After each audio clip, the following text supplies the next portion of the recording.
नमस्कार, फाइटर समाचार में आपका स्वागत है। पेश आज 6 नवंबर शाम 7 बजे राजस्थान की खास खबरें। राजस्थान कर्मचारी चयन बोर्ड की ओर से प्रतियोगी परीक्षाओं का दौर लगातार जारी है। वीडियो भर्ती परीक्षा के बाद आज परिचालक सीधी भर्ती परीक्षा आयोजित की गई। परीक्षा का आयोजन राज्य के 14 जिलों में किया गया, जिसके लिए 150 से ज्यादा परीक्षा केंद्र बनाए गए थे।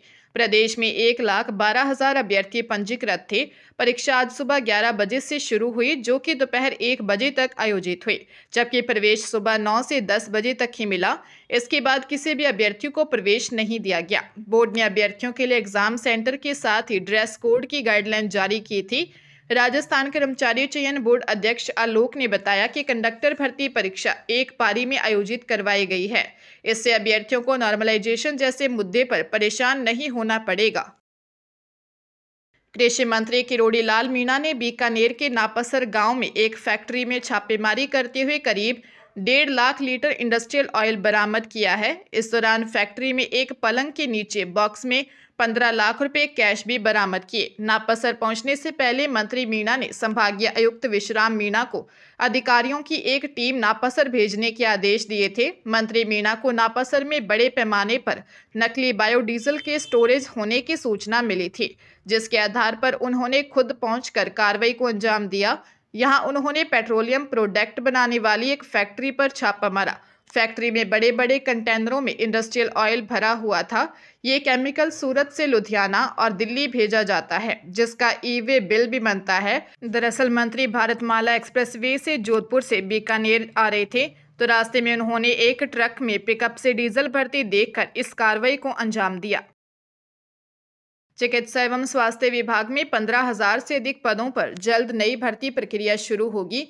इन पदों में rehabilitation worker, sector health supervisor, pharma assistant सहित विभिन्न श्रेणियां शामिल हैं। चिकित्सा मंत्री गजेंद्र सिंह खींवसर ने बताया कि अब तक 28,000 से ज्यादा युवाओं को नियुक्तियां दे चुके हैं। विभाग के प्रमुख शासन सचिव गायत्री राठौर ने बताया कि अभी 15,000 पदों पर भर्ती प्रक्रिया चल रही है। राष्ट्रीय स्वास्थ्य मिशन के तहत 12,000 पद हैं।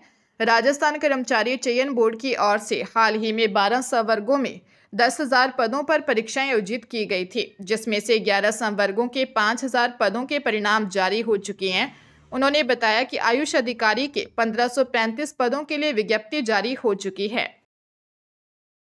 राजस्थान क्रिकेट एसोसिएशन में सियासी टकराव चरम पर है। सरकार की ओर से गठित एडहॉक कमेटी में विवाद इतना बढ़ गया कि आरसीए की ओर से रणजी ट्रॉफी मुकाबले और अंडर 23 टूर्नामेंट के लिए आज ही राज्य की 2 अलग अलग टीम घोषित कर दी गई हैं।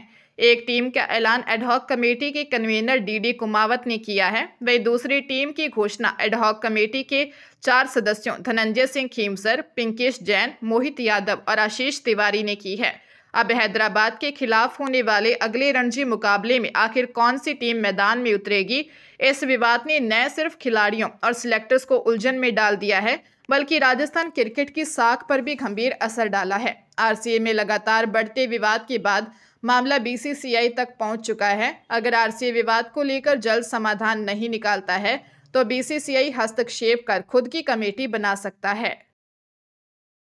हरियाणा के पंचकुला में पुलिस की साइबर क्राइम टीम ने रेड कर मास्टरमाइंड चेतन को गुजरात से गिरफ्तार किया है। मामला 1,75,00,000 रुपए की ठगी से जुड़ा है। शिकायतकर्ता ने 31 जुलाई 2024 को साइबर थाना पंचकुला में रिपोर्ट दी कि 5 जुलाई 2024 को शिकायतकर्ता को फेसबुक पर शेयर मार्केट से संबंधित एक विज्ञापन दिखा, जिसे उसने लाइक किया। इसके बाद उसे व्हाट्सएप के माध्यम से एक लिंक प्राप्त हुआ, जिसके जरिए उसे शेयर बाजार में निवेश कर दोगुना लाभ कमाने का लालच दिया गया। झांसे में आकर शिकायतकर्ता ने बड़ी राशि का निवेश कर दिया और कुल मिलाकर उससे करीब 1,75,00,000 रुपए की ठगी की गई। अब तक इस केस में 7 आरोपी गिरफ्तार हो चुके हैं। जांच अधिकारी भूप सिंह के अनुसार 1.25 करोड़ की ठगी में 1.5 करोड़ रुपए इसी आरोपी के खाते में गए हैं।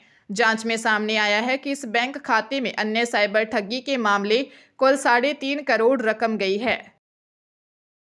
पूर्व मुख्यमंत्री अशोक गहलोत ने कहा, हादसों के बाद जब लोग धरना देते हैं, तब सरकार दबाव में आकर मुआवजे की घोषणा करती है। जोधपुर जैसलमेर हादसों के बाद मुआवजा दिया गया, लेकिन जयपुर के हरमाड़ा में 13 लोगों की मौत के बाद अब तक मुआवजे की घोषणा नहीं की गई। गहलोत एसएमएस हॉस्पिटल के ट्रॉमा सेंटर में हादसे के घायलों से मिलने पहुंचे थे। डॉक्टरों ने गहलोत को घायलों की इंजरी और उन्हें दिए जा रहे इलाज के बारे में बताया। मीडिया से बात करते हुए उन्होंने सरकार पर जमकर निशाना साधा। गहलोत ने कहा, जैसलमेर में बस में आग लगने की घटना हो, लोग मोर्चरी में जाकर धरना देते हैं, तब सरकार पर दबाव बनता है और मुआवजा दिया जाता है। वहीं जयपुर के हरमाड़ा में अचानक गाड़ी आती है और 13 लोगों को कुचल देती है। हादसे में घायलों में बिहार, गुजरात के लोग भी हैं। मैं मुख्यमंत्री से कहना चाहूंगा कि राजस्थान सहित तमाम लोगों को मुआवजा मिलना चाहिए। दौसा जिले में आई हरियाणा के फरीदाबाद जिले की साइबर थाना वल्लभगढ़ की टीम ने साइबर ठगी के मामले में कार्रवाई करते हुए 25 वर्षीय राजेंद्र सिंह मीणा और 21 वर्षीय विष्णु मीणा निवासी दौसा को गिरफ्तार किया है। थाना प्रभारी जसवंत सिंह ने बताया कि शिकायतकर्ता रघुवीर निवासी मोहना ने रिपोर्ट दी कि उसे एक अज्ञात नंबर से फोन कॉल आई, जिसने खुद को पुलिसकर्मी बताते हुए कहा कि उसका बेटा रेप केस में फंस गया है और अगर उसे छुड़वाना है तो 10 लाख रुपए देने होंगे। घबराए रघुवीर ने आरोपियों के झांसे में आकर अलग अलग ट्रांजैक्शंस के जरिए कुल 1,62,000 रुपए भेज दिए। बाद में जब ठगों ने मोबाइल नंबर बंद हो गए तो उसे एहसास हुआ कि उसके साथ ठगी हो गई है। पुलिस ने तकनीकी निगरानी और साइबर ट्रैकिंग के आधार पर दोनों आरोपियों को दौसा से गिरफ्तार किया। हाईकोर्ट के न्यायाधीश अशोक कुमार जैन ने दिनेश शर्मा व अन्य की याचिका पर सुनवाई करते हुए प्रक्रियाधीन स्टेनोग्राफर निजी सहायक ग्रेड 2 सीधी भर्ती पर रोक लगा दी। साथ ही टाइपिंग की गलतियों में 5% की अतिरिक्त छूट देकर नियुक्ति के मामले में कर्मचारी चयन बोर्ड से जवाब तलब किया। मामले में 24 नवंबर को सुनवाई होगी। प्रार्थी पक्ष की ओर से कोर्ट को बताया गया कि फरवरी 2024 में 400 से अधिक पदों के लिए स्टेनोग्राफर निजी सहायक ग्रेड 2 सीधी भर्ती परीक्षा आयोजित हुई। चयन के लिए टाइपिंग में 20% तक गलतियों की छूट होती है और पात्र अभ्यर्थी नहीं मिलने पर 5% की अतिरिक्त छूट दिए जाने का प्रावधान है।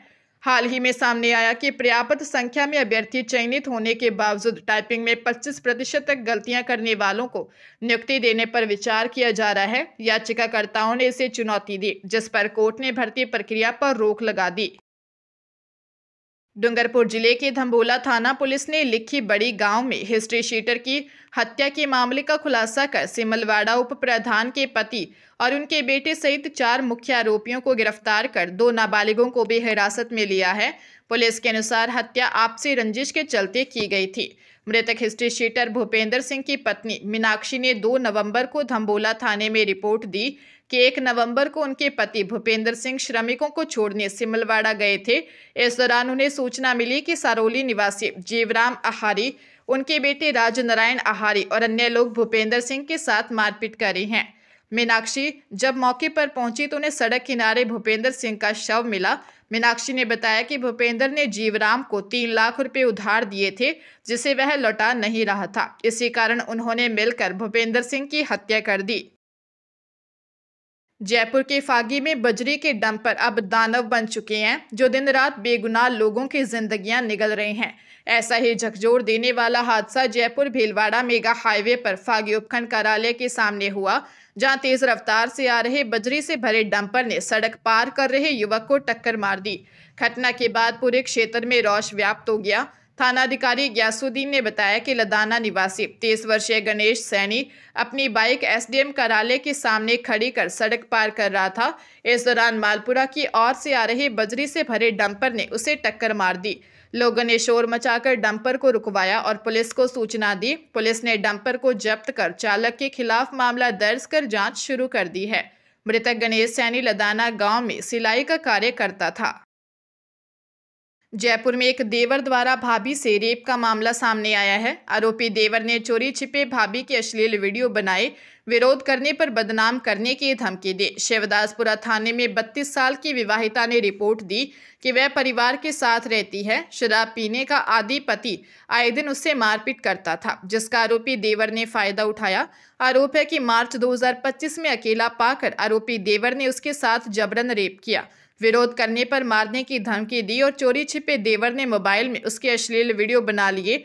पति को दूर करने के लिए पैसे देकर शराब पिलाने लगा। विरोध करने पर आरोपी देवर ने मोबाइल में बनाए फोटो वीडियो दिखाकर उसे धमकाया, बदनाम करने के कहकर अश्लील वीडियो वायरल करने की धमकी दी। ब्लैकमेलिंग से परेशान होकर पीड़िता थाने पहुंची।